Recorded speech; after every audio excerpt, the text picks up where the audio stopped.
நான் இது ஈட்வெல் குக்வெல். நான் இன்றைக்கு உங்களுக்கு ஜால்ஃப்னா ஸ்டைலில் எப்படி மீன் குழம்பு வைக்கலாம்ன்றதை காட்ட போகிறேன். அதுக்கு முதல் தேவையான பொருட்கள் மீன் துண்டுகள். அதை நான் இந்த முறை கலவாய் மீன் துண்டு எடுத்திருக்கிறேன். தலையும் போட்டு வச்சா டேஸ்ட்டாக இருக்கும். அதோட சின்ன வெங்காயம், பச்சை மிளகாய், பூண்டு, புளி எலுமிச்சம்பழவு தண்ணி ஊற்றி வச்சிருக்கிறேன். அதோட தேங்காய்ப்பால், மிளகு, மஞ்சள், மற்றது சீரகம், உப்பு, மிளகாய்த்தூள் இவ்வளவு தேவை. முதலாவதாக மீனை சுத்தம் செய்து அதுக்குள்ளே உப்பு, பச்சை மிளகாய், வெங்காயம், மஞ்சள் தூள் எல்லாம் சேர்க்க வேண்டும்.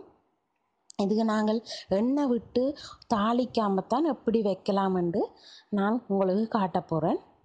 அதோட மிளகாய்த்தூளையும் சேர்த்து போட்டு நாங்கள் புளிக்கரைசலையும் இதுக்குள்ளே சேர்க்கணும். ஏன்னா மீன் கிண நேரம் கழுவி வச்சா பழுதாகிடும். அதுக்காண்டி உப்பு, மஞ்சள், புளிக்கரைசல் சேர்த்தா மீன் பழுதாகாமல் இருக்கும். இப்போ நான் பாருங்க, புளியை நன்றாக தண்ணி ஊற விட்டபடியாக கொஞ்சம் புளி நல்லா ஊறிட்டுது. பிசைஞ்சு அந்த புளிக்கரைசலை மட்டும் எடுத்து பாருங்க, இதே மாதிரி புளிக்கரைசலை எடுத்து நான் இதுக்குள்ளே விட போகிறேன்.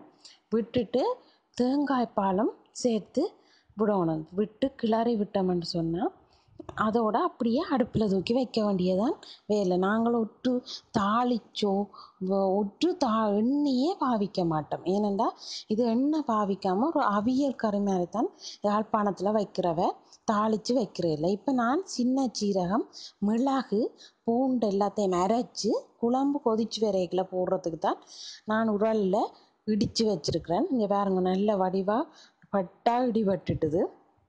அதுக்கு பிறகு கொஞ்சம் பூண்டும் சேர்த்து இடித்து, பூண்டு நல்லா அரைவிடக்கூடாது, கொஞ்சம் ஓரளவுக்கு இடிபட்டால் காணும். இங்கே பாருங்க, நான் இந்த நல்ல மையாக அரைக்கல, சும்மா இடிபட்டுதுண்டா பாருங்க, நான் காட்டின மாதிரி இடிபட்டுருக்கு.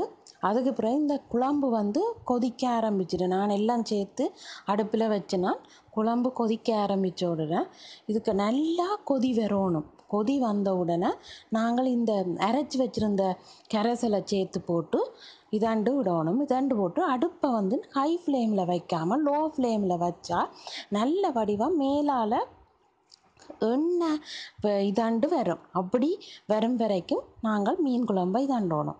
நல்ல ஒரு வாசமும் வரும். அதோட நல்ல வடிவாக எண்ணெய் பாருங்க, இப்போ நல்ல வடிவாக மீன் எல்லாமே அவிஞ்சிட்டுது.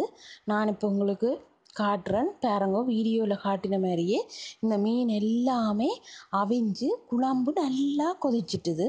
இப்போ பாருங்க, அந்த மேலால் எண்ணெய் பிறந்து வருது. இந்த சட்டின்ற சைட்டை பார்த்திங்கன்னா எண்ணெய் பிறந்திருக்கு. இப்போ மீன் துண்டுகளை நல்லா அவிஞ்சிட்டுது. இந்த வீடியோ உங்களுக்கு பிடிச்சிருந்தா லைக் பண்ணுங்க, சப்ஸ்கிரைப் பண்ணுங்க.